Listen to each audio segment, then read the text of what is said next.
En fait, c'est vrai que je suis là pour... j'avais envie de vous raconter l'histoire du Noël de mon enfance, quand j'étais jeune. Et c'est une histoire... c'est juste un Noël, le dernier Noël avec ma famille, et puis voilà. Je vais vous la raconter.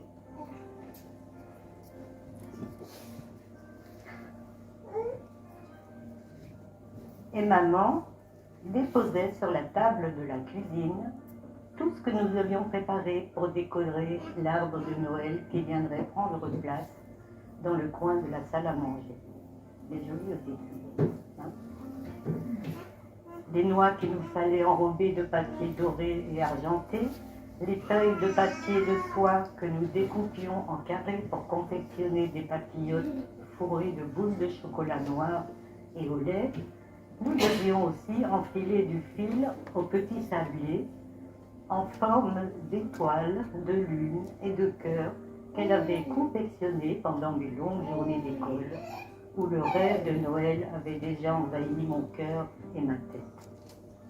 Quand maman ouvrit la boîte où elle les avait enfermés, mes narines se dilataient tant ça sentait bon la vanille, le citron, la cannelle. Mais je n'avais pas le droit d'y goûter. Et l'émotion de Noël s'intensifiait quand papa apportait le sapin. Un vrai sapin, si grand, si beau, que mes yeux n'arrivaient pas à le regarder du bas jusqu'en haut. Il sentait si bon la résine et la forêt, et je me voyais déjà gambader avec lui et ses frères dans la montagne où il avait grandi. Puis l'heure était venue où je devais sortir dans le couloir de la cage d'escalier avec mon frère et ma sœur. Seuls maman et papa décoraient le sapin.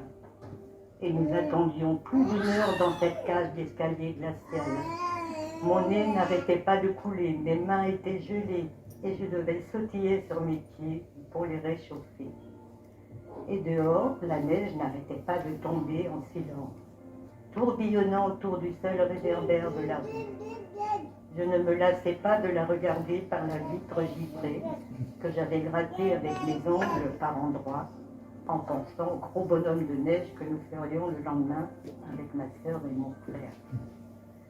Soudain, la porte de l'appartement s'ouvrit. Il était plongé dans l'obscurité et maman nous autorisa à rentrer. Devant nous se tenait un sapin magnifique, méconnaissable, 1000 et 1000 fois plus beau, brillant de 1000 feux par des vraies bougies, des bâtons pétillants d'où partait en cascade une pluie d'étoiles. Un sapin rempli de friandises que maman avait cachées, que je ne soupçonnais même pas que nous pouvions acheter. Mon cœur de petite fille allait éclater tant il était rempli de bonheur et de joie. Nous n'avions pas de cadeaux sous le sapin, juste quelques noix, quelques mandarines juteuses et sucrées, des oranges délicieuses et des gâteaux confectionnés par maman et quelques chocolats placés dans une corbeille. Mais cette année-là, il y avait aussi, et pour la première fois, une jolie crèche découpée dans du carton, recouvert de mousse des bois que papa avait ramené avec le sapin, et il avait installé à l'intérieur, comme pour les protéger du froid, un petit poupon souriant avec sa maman et son papa, quelques moutons des agneaux trop mignons, 2 chèvres qui en profitaient pour brouter la paille, quelques poules curieuses et un âne qui regardait, ébahi le petit enfant couché dans un lit improvisé, rempli de paille fraîche. Derrière les animaux, des personnages en grands manteaux, agenouillés, les mains jointes, les yeux baissés, semblaient dormir. Juste au-dessus de la crèche, il y avait aussi une étoile dorée. Papa et maman se sont soudain mis à fredonner un beau chant de Noël qui était caché dans leur cœur depuis de si longues années. Leurs voix tremblaient, leurs yeux regardaient au loin, leurs pensées s'envolaient très loin, si loin de nous. Je me suis allongée par terre, à plat ventre. Je voulais admirer cette scène, la photographier de mon regard et l'enregistrer dans mon cœur. Et je voulais encore entendre de la bouche de ma maman cette histoire qu'elle m'avait déjà racontée quand j'étais plus petite, car je ne m'en souvenais pas très bien. Mais maman, mais pourquoi n'est-il pas né dans une maison ou bien dans un hôpital? Dis-moi encore comment il s'appelle. Pourquoi sont-ils dans cette grotte? Pourquoi Pourquoi ces hommes sont à genoux devant ce bébé toute la famille? Pourquoi as-tu mis cette étoile dorée au-dessus de la grotte? Et alors, maman, de sa voix si douce, pour éviter tous les pourquoi de ma curiosité, nous raconta l'histoire de cet enfant qui est venu sur la terre pour sauver le monde.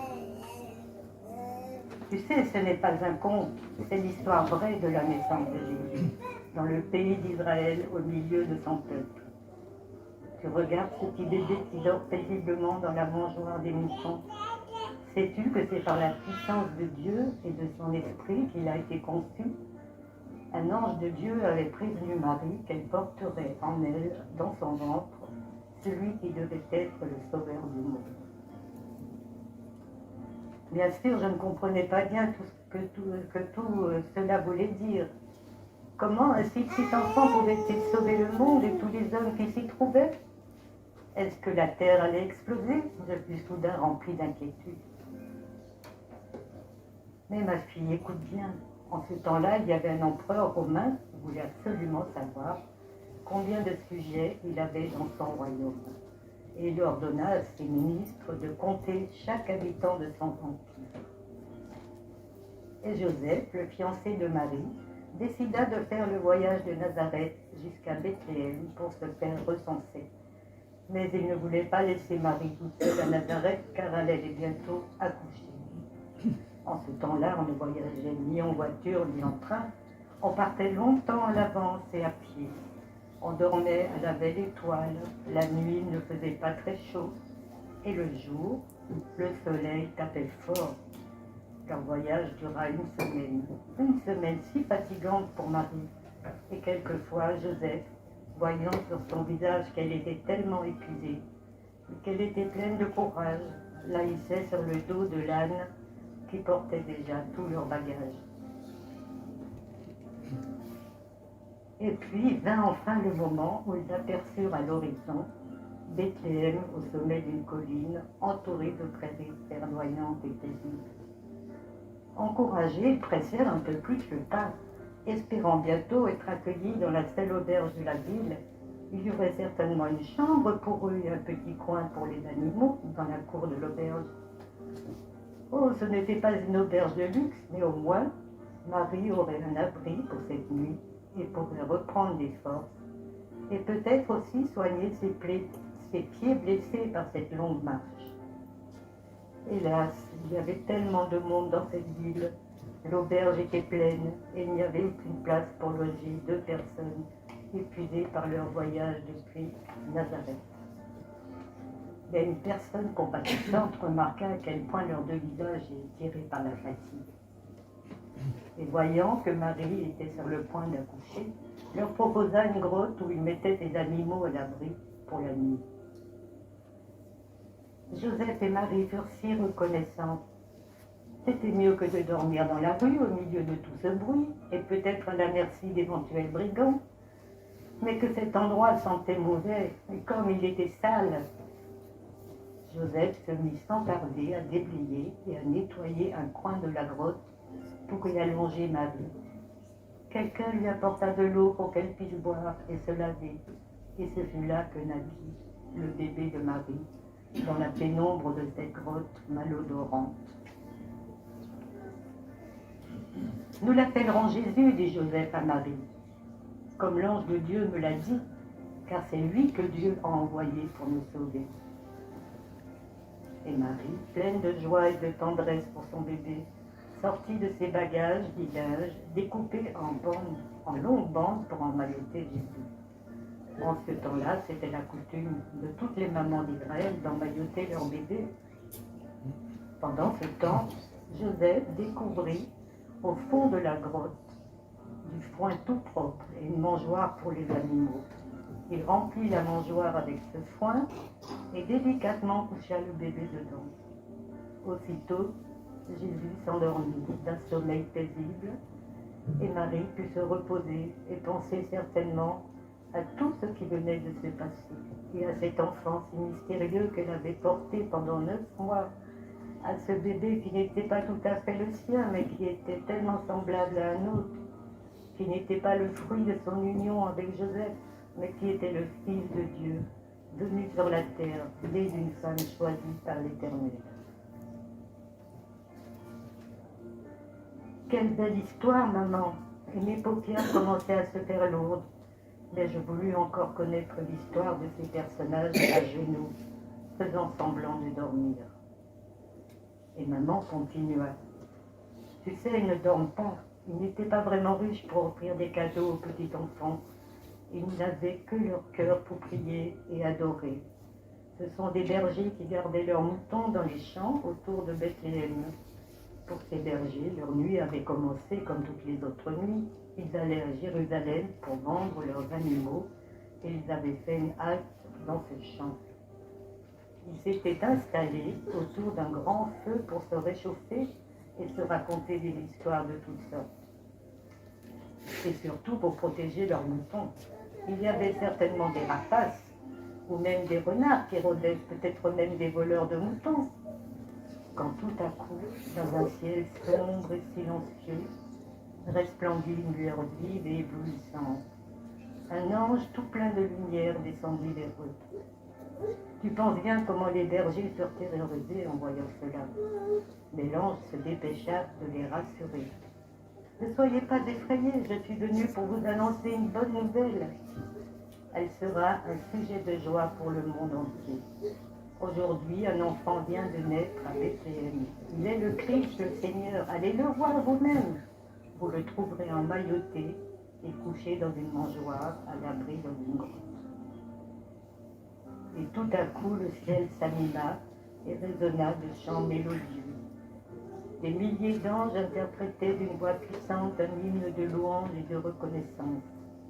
Gloire à Dieu au plus haut des cieux, paix sur la terre pour ceux en qui Dieu trouve son plaisir, et bienveillance envers les hommes. Puis aussitôt le ciel s'obscurcit, le silence envahit les alentours, les anges avaient disparu, et les bergers crurent qu'ils avaient rêvé. Et moi aussi, car la voix de ma maman s'éloignait de plus en plus. Je voulus lutter contre ce sommeil envahissant. Je voulais tellement connaître encore l'histoire de cette belle étoile que papa avait posée sur le toit de la grotte. Je me suis réveillée le lendemain matin, bien au chaud sous un édredon de plumes. Une lumière blanche envahissait ma chambre. La neige qui était tombée en abondance étouffait tous les bruits de la rue. Et l'histoire que maman avait racontée me revint en mémoire. Et la suite que je n'avais pas entendue, celle de cette belle étoile. J'étais vraiment vexée de m'être endormie avant la fin de cette merveilleuse histoire. Mais maman me promit de me le raconter un autre soir.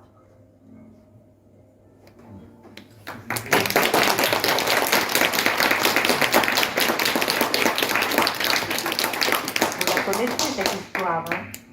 Oh,